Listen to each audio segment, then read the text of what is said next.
अस्सलाम वालेकुम रहमतुल्लाहि व बरकातुहू। पाकिस्तान क्रिकेट टीम की अगली सीरीज बांग्लादेश के खिलाफ होने जा रही है। इस सीरीज के अंदर पाकिस्तान टीम ने कितने मैचेस खेलने के, वनडे, टी20 और टेस्ट के कितने मैचेस खेले जाएंगे, पाकिस्तान का टेस्ट का कप्तान, टी20 का कप्तान, वनडे का कप्तान कौन हो, इसके अलावा आपको स्केड्यूल भी बताया जाएगा। तमाम चीजें आपको आज की इस वीडियो के अंदर देखने को मिलने जा रही है। तो भाई साहब आपने वीडियो को बिल्कुल आखिर तक देखना, चाहे फेसबुक पेज पर देख रहे हैं या यूट्यूब चैनल पर देख रहे हैं। सबसे पहले इस वीडियो को लाइक करें। जो समझते हैं पाकिस्तान टीम के अंदर बड़ी तब्दीलियां होनी चाहिए वो इस वीडियो को दिल से लाइक कर दें। और कौन सी तब्दीलियां होनी चाहिए आप लोगों ने प्लीज मुझे कमेंट्स के अंदर अभी कभी बता देना है। वीडियो को लाइक करने के बाद चैनल को सब्सक्राइब कीजिएगा, नोटिफिकेशन बैन कीजिएगा। और आप लोगों ने बताना है कि पाकिस्तान को नया कप्तान किसको देखना चाहिए, जरूर कॉमेंट्स के अंदर बता दीजिए, अभी कभी बता दीजिए। अगर हम स्केड्यूल की बातचीत करते हैं, सबसे पहले तो मैं आपको बता रहा हूं कि पाकिस्तान बमुकाबला बांग्लादेश की सीरीज दो हिस्सों के अंदर खेली जाएगी। पहले ये मैचेस एक साथ होना थे, लेकिन अब विंडो ना होने के बावजूद, हालांकि मैचेस अभी नहीं है पाकिस्तान के, फिर भी पता नहीं पीसीबी क्या पता नहीं तमाशा बना के बैठा है। 2025 के अंदर मई के अंदर 3 वनडे और 3 टी20 इंटरनेशनल मैचेस को शिफ्ट किया गया है, लेकिन इससे पहले टेस्ट सीरीज होगी और वो इसी साल चंद महीनों बाद आपको, यानी कि चंद दिनों बाद आपको देखने को मिलने जा रही है। यहाँ पर आप लोग देख सकते हैं कि अगस्त और सितंबर के अंदर 2 टेस्ट मैचेस की सीरीज खेली जाएगी, जो कि बांग्लादेश क्रिकेट टीम ने पाकिस्तान का दौरा करना है। और ये सीरीज पाकिस्तान के अंदर ही खेली जाएगी। और आपको ये भी बता रखी है कि अगस्त के आखिर के अंदर ये मैच स्टार्ट होगा, यानी कि पाकिस्तान टीम ने अगस्त के आखिर के अंदर अपना पहला टेस्ट मैच खेलना है, उसके बाद सितंबर के अंदर अपना दूसरा टेस्ट मैच खेलना है, उसके बाद पाकिस्तान टीम ने जो वनडे और टी20 के मैचेस खेलने थे वो अब मई 2025 के अंदर शिफ्ट कर दिए गए, जिनका ऑलरेडी स्केड्यूल मैं आपको दिखा चुका हूं। तो भाई सब ये तो रहा स्केड्यूल। अब यहाँ पर बातचीत करते हैं कि पाकिस्तान क्रिकेट टीम के अंदर कौन सी तब्दीलियां होने जा रही हैं, पाकिस्तान क्रिकेट टीम का नया कप्तान कौन होने जा रहा है। चूंकि ये वनडे की सीरीज है, टी20 की सीरीज है, टेस्ट की सीरीज है, तो जाहिर सी बात है कि यहाँ पर तीनों फॉर्मेट्स के लिए अलग अलग हमें कप्तान देखने को मिल सकते हैं। तो यहाँ पर आपको बताते चले कि वर्ल्ड कप के अंदर नाकिस कारकर्दगी के बाद अब पाकिस्तान क्रिकेट टीम के काफी ज्यादा प्लेयर्स पर तलवारें लटकना शुरू हो चुकी है। और चंद ऐसे प्लेयर्स आपको देखने को मिलने जा रहे हैं, जैसे अब्दुल्ला शफीक हो गए, सलमान डियागा हो गए, सऊद शकील हो गए, ये तो जल्द ही रिप्लेस करने जा रही है। शदाब खान को बाहर निकाल फेंका जाएगा और इनके साथ साथ आप लोग जानते हैं कि इफ्ती चाचू को भी निकाल कर बाहर फेंका जाएगा और इफ्ती चाचू को कहीं ना कहीं रिप्लेस कर जाएंगे सलमान अली आगा, जो कि बड़े बड़े शॉट्स भी खेल सकते हैं, स्लो भी खेलना चाहते हैं। वहीं पर दूसरी तरफ कप्तानी के अंदर एक बड़ी चेंज होने जा रही है। पाकिस्तान टीम का मौजूदा कप्तान बाबर आजम को लग नहीं रहा कि पाकिस्तान की टीम के अंदर आइंदा कप्तान रखा जाएगा, यानी कि गैरी क्रिस्टन भी बाबर आजम से नाखुश है। बाबर आजम अपनी मनमानियां करते हैं। आप लोग भी जानते होंगे कि बाबर आजम जिस प्लेयर पर टिक कर देते हैं कि भाई सब इसको खिलाना है, तो मरते दम तक वो उसका साथ देते हैं और उसको खिलाते हैं। कहीं मौके पर तो ये अच्छी बात हो जाती है, लेकिन कहीं मौके पर ये पाकिस्तान को उल्टा पड़ जाती है। बल्कि तकरीबन अक्सर 99% ही बाबर आजम की वो बातें जिन पर वो हट करके बैठे, सराइकी में जिद्दी को हट ही कहते हैं, तो हट करके जो बैठे ना, उसकी वजह से पाकिस्तान को भरपूर नुकसान हुआ। और वो इतना बड़ा नुकसान हुआ कि पाकिस्तान सबसे पहले तो एशिया कप से बाहर हुआ। एशिया कप के अंदर पाकिस्तान की नाकिस कारकर्दगी देखने को मिले, फिर टी20 वर्ल्ड कप आया, वहाँ पर हमारे, उसके बाद आप लोग जानते हैं कि वनडे वर्ल्ड कप भारत के अंदर खेलेगा, वहाँ पर हमारी नाकिस कारकर्दगी देखने को मिली। फिर इस वर्ल्ड कप के अंदर और बाकी जो सीरीज पाकिस्तान के अंदर जो होती रही है, वहाँ पर भी हम हारते रखे गए। तो हमारी ये सिस्टम हो चुका है, यानी कि हमारी ये सारी तरबियत हो चुकी है कि भाई सब हार पे हार जा रखे गए। तो जाहिर सी बात है कि कहीं ना कहीं पर चोटें लग रही है ना, और ये चोटें कप्तानी से ही आ रही है। ये चोटें कप्तानी की वजह से आ रही है। किसी ऐसे कप्तान को पाकिस्तान पीसीबी को बनाना चाहिए, पाकिस्तान क्रिकेट बोर्ड को बनाना चाहिए, जो कि टीम को मुत्तहिद कर पाए। गैरी क्रिस्टन ये कह चुके हैं, आप लोगों ने काफ़ी मरतबा सुना भी होगा कि टीम के अंदर मुत्तहिद टीम की जो नाम की चीज़ होती है वो है ही नहीं। टीम मुत्तहिद है नहीं, टीम अपनी मनमानी कर रही है, टीम के प्लेयर्स अपनी मनमानी कर रही है। और कहने को तो ये सभी सीनियर्स हैं, लेकिन ये सीनियर्स हैं नहीं, सिर्फ नाम के सीनियर्स हैं, और ये अपने कप्तान का साथ नहीं देते। जब इतनी वो शिकायतें लगाएंगे, जाहिर सी बात है कि कप्तानी से मसला है, फिर कप्तान को साइड पे करना चाहिए। कुछ ज़राए ये कह रही है कि बाबर आजम को चैंपियन ट्रॉफी तक बरकरार रखा जाएगा एज अ कैप्टन, जबकि कुछ लोग कह रहे हैं कि बाबर आजम साहब को अभी जाना पड़ेगा। ना सिर्फ बाबर आजम की टेस्ट की कप्तानी तो पक्की हो चुकी है कि वो शान मसूद को मिल चुकी है, वो आगे चलकर मैं आपको बताता हूँ, लेकिन कुछ ज़राए ये कह रहे हैं कि बाबर आजम साहब को अभी कभी निकल जाना चाहिए, बेहतर है उनके लिए।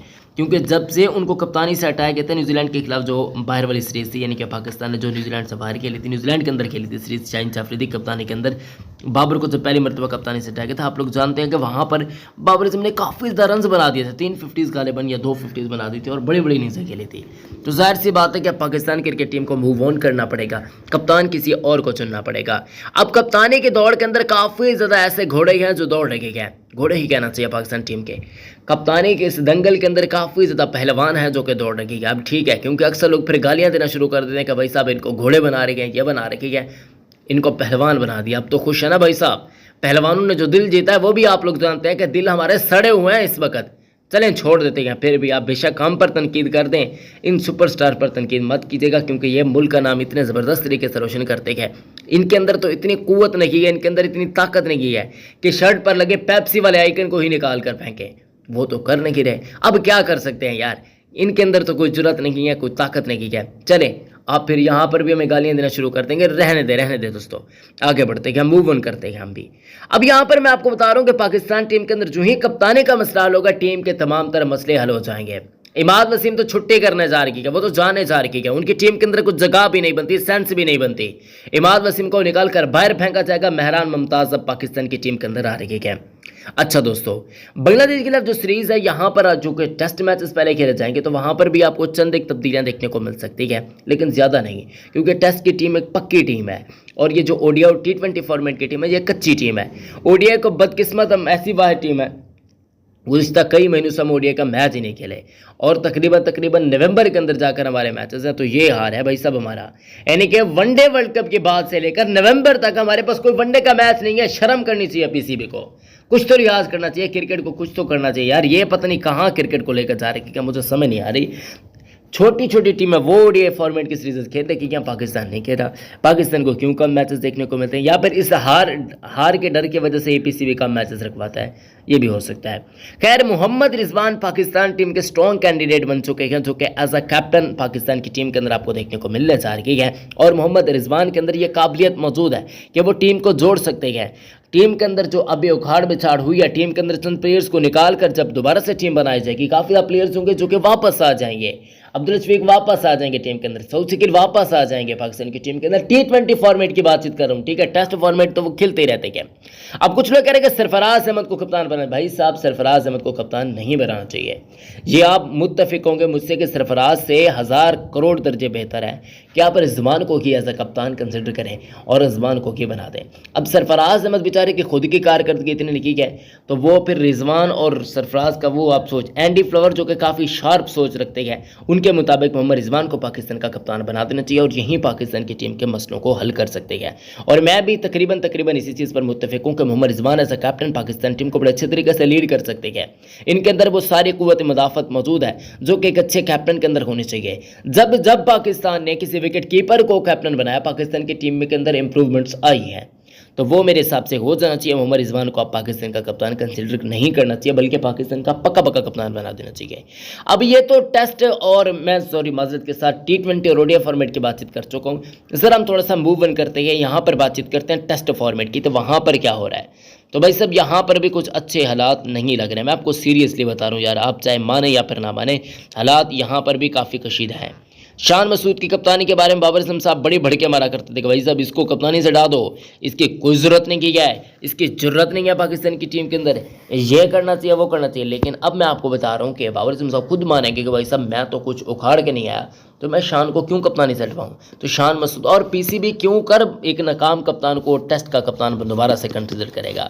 तो ये आपकी सोच है कि दोबारा बाबर टेस्ट फॉर्मेट के कप्तान बनेंगे। बाबर आजम साहब कप्तान नहीं होंगे, शान मसूद कप्तान होंगे पाकिस्तान की टीम के अंदर, जो कि हमें सीरीज़ देखने को मिलने जा रही है क्या बांग्लादेश के खिलाफ। तो ये एक बड़ी सीरीज़ होगी, अमेजिंग सीरीज़ होगी, शान मसूद के कैरियर के लिए एक बड़ी सीरीज़ होगी, जो कि पाकिस्तान के लिए होम सीरीज़ होगी, आसान सीरीज़ होगी। लेकिन बांग्लादेश के पास काफ़ी अच्छे खिलाड़ी आ चुके हैं, स्पिनर्स काफ़ी अच्छे आ चुके हैं, तो किसी भी बड़ी टीम को पकड़ सकते हैं। तो यहाँ पर श्रीलंका ने क्या हमारा हाल किया था वो आप लोग जानते हैं ना, रंगड़ा हरात हो गया। और इसके अलावा एक पता नहीं कौन सा बॉलर उनका हराया था, वो भी काफ़ी अमेजिंग किस्म का बॉलर था, उसने भी तबाही फेर कर रख दी थी, पाकिस्तान को बड़ा फंसा दिया था। तो स्पिनर्स से पाकिस्तानी डरते हैं और जाहिर सी बात है कि बंगालियों के पास स्पिनर्स काफ़ी अच्छे हैं। इवन आजकल सकलैन मुश्ताक या मुश्ताक अहमद गालिबन, हाँ मुश्ताक अहमद इनके साथ काम भी कर रहे हैं। तो ये एक टीम की यानी कि आप कह सकते हैं कि पाकिस्तान के लिए मुश्किलात हो सकती है। तो ये कुछ सूरत हाल है दोस्तों। बाकी आप लोगों को जो भी लगता है आप लोगों ने प्लीज़ हमें कमेंट्स के अंदर बताना है। अपनी जो भी इस वीडियो को देख रहे हैं, आपकी अपनी वीडियो यार, मैं आपको क्या बताऊँ, आपके लिए इतनी मेहनत से वीडियोस चूँकि मैं नहीं बनाता, अब मैं बताऊँ नहीं बनाता, लेकिन अब इंशाल्लाह आपको काफ़ी ज़्यादा वीडियोस देखने को मिलती रहेंगी। और ये इस महीने के अंदर तो कम से कम आपको वीडियोस बहुत ज़्यादा देखने को मिलेंगी। तो आप लोग तैयार हो जाए, उम्मीद करते हैं कि आपको हमारी वीडियोस बेतहाशा किस्म की पसंद आएंगी। आप लोग लाइक भी करेंगे, हमारे यूट्यूब चैनल को सब्सक्राइब भी करेंगे। अपना बहुत ज़्यादा ख्याल रखें दोस्तों। मिलते हैं किसी नेक्स्ट अच्छी वीडियो में। इस्लाम जिंदाबाद, पाकिस्तान जिंदाबाद, पाकिस्तान आर्मी पाइंदाबाद। अल्लाह हम सबका हामी और नासिर है।